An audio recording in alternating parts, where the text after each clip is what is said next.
Hello friends, welcome to kitchen book Tamil. நம்ம இன்னைக்கு குளிர்காலத்தில் எல்லார் வீட்லேயும் கட்டாயம் இருக்க வேண்டிய சுக்குமல்லி காஃபி பவுடர் ப்ரிப்ரேஷன், அதுக்கப்புறம் அதோட ஹெல்த் பெனிஃபிட்ஸ், அது ரெண்டையும் தான் பார்க்க போகிறோம். இந்த பவுடரை ஒரு 5 மினிட்ஸில் டக்குன்னு பண்ணிடலாம். ஸோ ஃபஸ்ட்டு 3 டேபிள் ஸ்பூன் கொத்தமல்லி தனியா எடுத்துக்கணும்.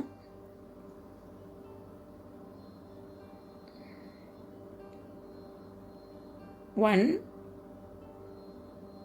2 3. ஸோ இப்போ நான் செய்கிற அளவில் 10 டம்ளர் சுக்குமல்லி காஃபி பண்ணலாம்.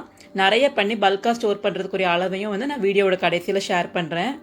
அடுத்து 1 டேபிள் ஸ்பூன் சுக்குவோட தோலை நீங்கள் நீக்கிட்டு ஒரு பெரிய பீஸும் ஒரு சின்ன பீஸும் எடுத்துக்கணும். ஸோ 3 ஸ்பூன் தனியாவுக்கு 1 டேபிள் ஸ்பூன் சுக்கு சரியாக இருக்கும். இதை தோலில் சில சமயம் கருப்பு கருப்பாக இருக்கும், அது எல்லாத்தையுமே நம்ம எடுத்துட்டு இதை நம்ம ஃபஸ்ட்டு இடிச்சுக்கணும்.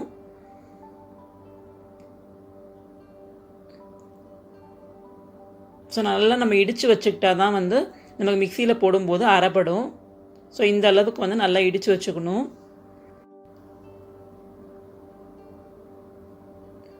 ஸோ ரெடிமேடாக சுக்கு பவுடரும் கிடைக்குது, அதை கூட நம்ம யூஸ் பண்ணிக்கலாம். அடுத்து மிளகு ரொம்ப கம்மியாக தான் யூஸ் பண்ணலாம், இல்லாட்டா காட்டமாக இருக்கும். ஒரு 7 to 8 பீஸ் மிளகு அவ்வளோ போதும், அதையும் நம்ம எடுத்து வச்சுக்கலாம்.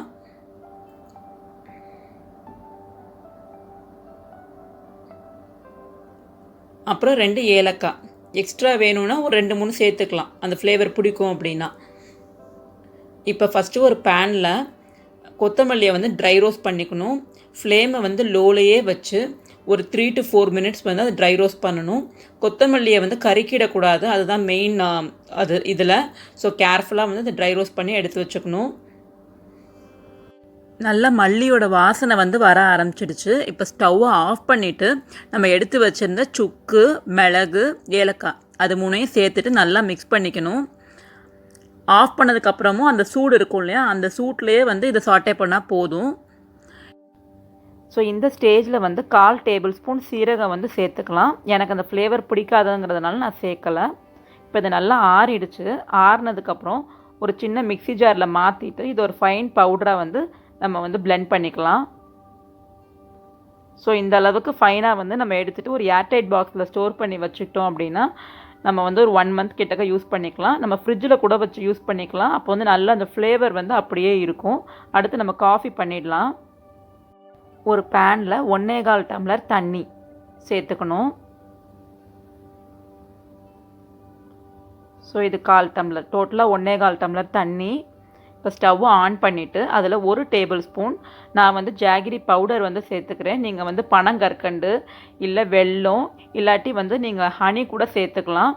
ஸோ எதுனாலும் அது ஜஸ்ட் ஒரு இனிப்புக்காக சேர்த்துக்கிறோம். அதுக்கப்புறம் 1 டேபிள் ஸ்பூன் நம்ம அரைச்சி வச்சுட்டு சுக்குமல்லி காஃபி பவுடர் அதையும் சேர்த்துட்டு நல்லா மிக்ஸ் பண்ணி விட்டுட்டு இதை நல்லா தரன்னு கொதிக்க விடணும்.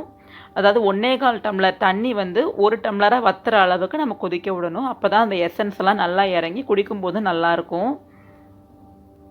உங்களுக்கு இன்கேஸ் சுக்கு கிடைக்கல அப்படின்னா நீங்கள் ஃப்ரெஷ் இஞ்சி இருக்கு இல்லையா, அதை தோல் சீவிட்டு அதை ஒரு 1/2 டேபிள் ஸ்பூன் நல்லா இடித்து இதில் சேர்த்து கொதிக்க விடலாம். அப்போ இன்னும் நல்ல வாசனையாக நல்லாயிருக்கும். பட் அதை நம்ம ஃப்ரெஷ்ஷாக அப்பப்போ ப்ரிப்பேர் பண்ணிக்கிற மாதிரி இருக்கும்.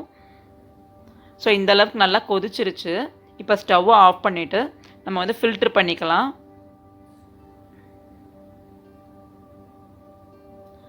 ஸோ இந்த சுக்குமல்லி காஃபி குடிக்கிறதுனால நிறைய ஹெல்த் பெனிஃபிட்ஸ் இருக்குது. நமக்கு மெயினாக வின்டர் சீசனில் cough, cold, throat infection, nasal congestion இது எல்லாத்தையுமே இந்த காஃபி குடித்தா நமக்கு க்யூர் ஆகும். அதுக்கப்புறம் டைஜஷன் ப்ராப்ளம்ஸ், அப்புறம் நமக்கு ஏதாவது ஸ்டொமக் அப்செட் இருந்துச்சுன்னா கூட நம்ம இந்த காஃபியை எடுத்துக்கலாம். அதே மாதிரி நமக்கு பயங்கரமான தலைவலி இருந்துச்சுன்னா இந்த சுக்குமல்லி காஃபி எடுத்துக்கிட்டால் தலைவலி சரியாக போயிடும், பறந்து போயிடும் அப்படின்னு அம்மா சொல்லி நான் கேள்விப்பட்டிருக்கேன். ஸோ நிறைய ஹெல்த் பெனிஃபிட்ஸ் இருக்குது. அதே மாதிரி இந்த வருமுன் காப்போங்கிற மாதிரி இதை நம்ம டெய்லி எடுத்துகிட்டே வந்தோன்னா நமக்கு தேவையில்லாத கோல்டு காஃபெல்லாம் நமக்கு அடிக்கடி வராது. ஸோ நீங்களும் ட்ரை பண்ணி பாருங்கள். இதை நம்ம ஃப்ரெஷ்ஷாக அரைச்சி பண்ணுறதுனால டேஸ்ட்டும் நல்லாயிருக்கும். நம்ம என்னென்ன இன்க்ரீடியன்ட்ஸ் போடுறோங்கிறது நமக்கு தெரியும். ஸோ பல்காக எப்படி ப்ரிப்பேர் பண்ணலாங்கிறதையும் நான் சொல்கிறேன். இப்போ 1 கப் மல்லி எடுத்துக்கணும்.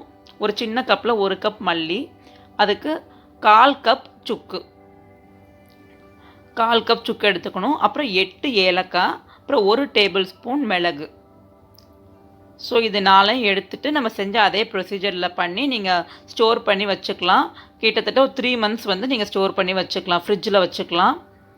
ஸோ இதே மாதிரி நிறைய இன்ட்ரெஸ்டிங்கான ஹெல்தியான ரெசிபீஸ்க்கு stay connected with kitchen book Tamil. Thank you so much.